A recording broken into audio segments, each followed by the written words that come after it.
मुअज़्ज़ज़ हजरात, आपने फिरऔन का नाम तो सुना ही होगा।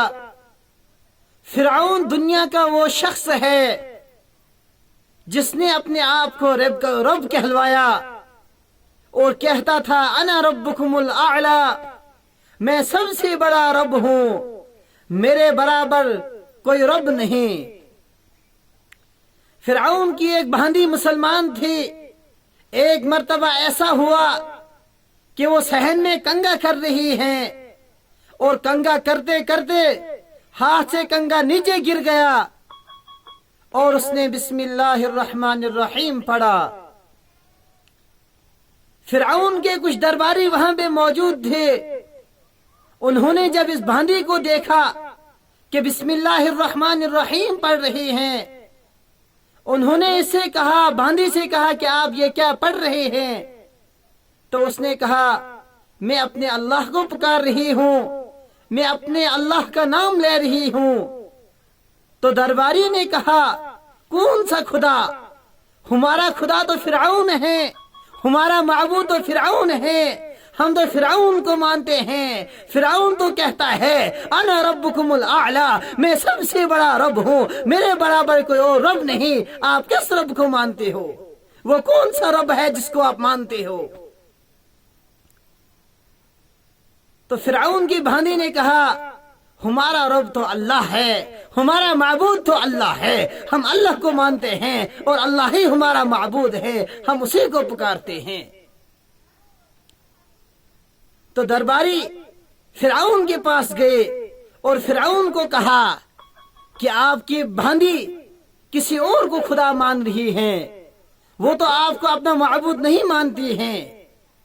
तो फिरऔन ने दरबारी को फौरन हुक्म किया कि आप जाओ उसको दरबार में हाजिर करो। और जब भांजी को दरबार में हाजिर किया और फिरऔन ने उससे कहा क्या तू मुझे रब नहीं मानती है? क्या मैं तेरा माबूद नहीं? भांजी ने कहा हरगिज ऐसा नहीं, हमारा माबूद तो खुदा है, हमारा माबूद तो खुदा है, हम उसी को मानते हैं, आप खुदा नहीं। आपका माबूद भी वही और मेरा माबूद भी वही, पूरी कायनात का माबूद वही खुदा है।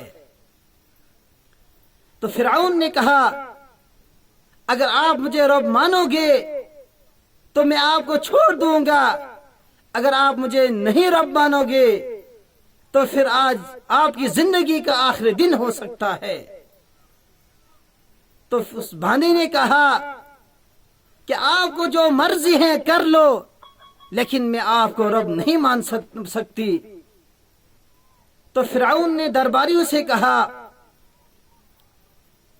कि आप लकड़ी जमा करो और लकड़ी जमा करने के बाद एक कड़ा तेल का कड़ा तैयार करो और उस कड़े में इस भांजी को भी डालना है और इसकी जो 2 बच्चियां हैं उनको भी उस तेल में डालना है।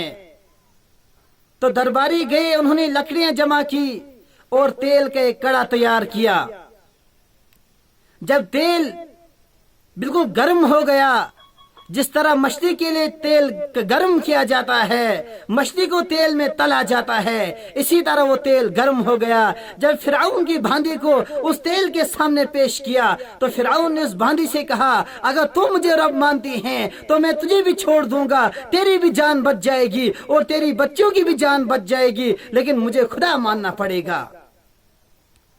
लेकिन भांजी ने कहा हरगिज मैं आपको खुदा नहीं मान सकती क्योंकि हमारा माबूद तो अल्लाह है। फिरऔन ने कहा अगर तू मुझे खुदा मानेगी तो मैं तेरा मकान सोने का बना दूंगी, तेरा जो मकान बनेगा वो सोने का बनेगा, चांदी का बनेगा, लेकिन तू मुझे खुदा मान। लेकिन उसने कहा मैं पैसों की लालच में नहीं आ सकती, मैं सोने चांदी की लालच में नहीं आ सकती, हमारा जो माबूद है मैं उसी को माबूद मानती हूँ, मुझे पैसों की लालच की जरूरत नहीं, मुझे सोने की जरूरत नहीं, मुझे चांदी की जरूरत नहीं, मुझे माल की जरूरत नहीं, मुझे अल्लाह राजी होना चाहिए। अल्लाह के अलावा मैं तुझे कैसे माबूद मान सकती? तो फिरऔन ने दरबारियों से कहा कि जो बड़ी वाली लड़की है इसको तेल के कड़े में डाल दो। तो दरबारियों ने उस लड़की को पकड़ा, उसका सर ऊपर किया, उसका सर नीचे किया और टांगे ऊपर की। जैसे उसको तेल में डालने लगे, हाय وہ لڑکی کیسے چلاتی ہے ہائے اماں مجھے بچا، لیکن ماں کا ایک بول اس بچے کو بچا سکتا تھا، لیکن ماں نے اپنے ایمان کا سودا نہیں کیا، اور اس بچے کو جب آگ میں ڈالا گیا ماں کے سامنے ماں کا کلیجہ پھٹ گیا۔ اسی طرح ایک بچی تیل میں مچھلی کی طرح، جس طرح مچھلی کو تلا جاتا ہے اسی طرح وہ مچھلی کی طرح وہ تل گئی اور ہڈیا کی ہڈیا ہو گئی۔ پھر دوسری لڑکی کو بھی اسی طرح تیل میں ڈالا اور ماں کا کلیجہ پھٹ گیا۔ اللہ تبارک و تعالی نے تمام پردے ہٹا دیے اور ماں کو وہ جو صبر کیا ماں نے وہ اس کا پھل دکھایا، اور لڑکی ماں سے کہہ رہی ہے میری اماں صبر کرو، ہم اس جہاں سے تو الگ ہو رہے ہیں لیکن آخرت میں ہم اکٹھے ہوں گے۔ جب وہ دونوں لڑکیاں ختم ہو گئی اور فرعون کی بھانڈی نے فرعون سے کہا کہ میری ایک خواہش ہے کہ جب میں بھی اس تیل میں تباہ ہو، میں بھی اس تیل میں تلی جاؤں تو مجھے اور میری لڑکیوں کو جو ہماری ہڈیاں ہوں گی وہ ایک ہی جگہ دفن کیے جائیں۔ فرعون نے کہا ہمیں آپ کی یہ خواہش منظور ہے۔ چنانچہ ماں اور دو بیٹیوں کی ہڈیوں کو ایک ہی جگہ دفن کیا گیا۔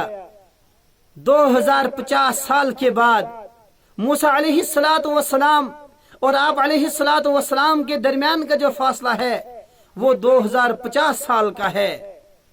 2050 سال کے بعد جب نبی علیہ السلام معراج کے لیے تشریف لے گئے اور آپ علیہ السلام ایک ایسی جگہ پہنچے آپ کو وہاں جنت کی خوشبو آئی۔ آپ علیہ السلام نے جبریل علیہ السلام سے فرمایا اے جبرائیل مجھے تو جنت کی خوشبو آ رہی ہے، یہ کیا وجہ ہے، یہاں کیسے جنت ہے؟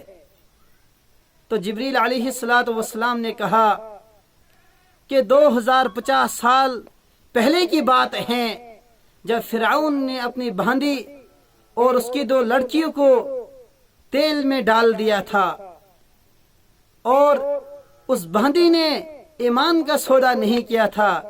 2050 سال ہو گئے تب سے آج تک یہ خوشبو چلتی آ رہی ہے اور قیامت کے صبح تک یہ خوشبو چلتی رہے گی۔ یہ ہے اگر اللہ پر یقین ہو، اگر کامل ایمان ہو تو پھر دیکھو اللہ تبارک و تعالی